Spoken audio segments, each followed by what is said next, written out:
এখনই এখান থেকে চলে যাও, বাবা পুলিশ ডাকতেছে। ডাকুক পুলিশ, আমি এখন আর পুলিশ ভয় পাই না। দুলা ভাই তারগুলা দেন তো, আপনার ঘর অন্ধকার দেখতে ভালো লাগতেছে না। এই তুমি ওকে দুলাভাই কেন বলতেছো? দুলা ভাইরে দুলা ভাই কমু না তো কি কমু আপা, ঘটনা যে এখানে আমি তো বুঝতেই পারি নাই। ব্যাচেলারদের বাসা ভাড়া দেওয়া হবে না। তাই বলে সারা রাত ছেলেটা রাস্তায় থাকবে? না, ও সারা রাত থানায় থাকবে। ছেলেটা তো একটা বিপদে পড়েছে। আচ্ছা, তুমিও তো একসময় ব্যাচেলার ছিলে, তোমার কত কষ্ট হয়েছে তোমার মনে নেই?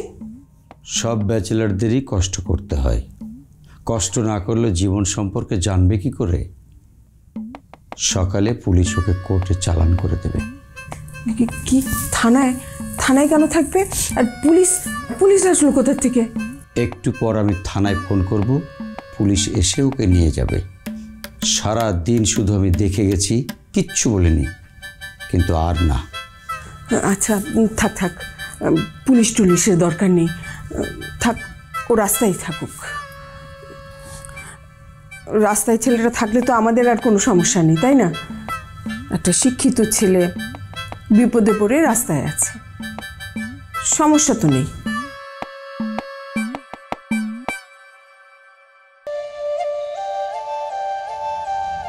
বাহ, খুব সুন্দর হয়েছে। আচ্ছা, আমাকে একটু ইলেকট্রিসিটি ব্যবস্থা করে দেওয়া যাবে? আমার ঘরটা তো একদম অন্ধকার হয়ে আছে। ঘর কই পাইলেন? এই যে এখানকার কথা বলছি, এখন তো এটাই আমার ঘর। একটু বিদ্যুৎ দেওয়া যাবে না? যে না, সারেন।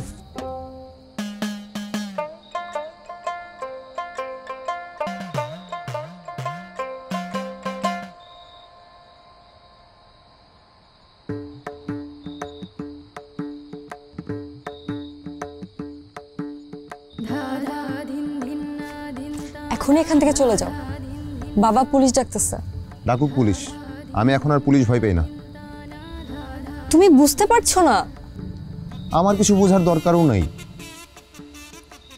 এসব কেন করছো? এসব করে কি হবে? আমি এমনই করব। যতদিন তোমার বাবার মতো বাড়িওয়ালারা এই ব্যাচেলরদের কষ্ট বুঝবে না, ততদিন আমি এমন করব। আমি কি ভাবছি জানো? প্রত্যেকটা বাড়ির সামনে 7 দিন করে থাকবো, আর এই কর্মসূচি চলতেই থাকবে। খুব বেশি বেশি হচ্ছে কিন্তু।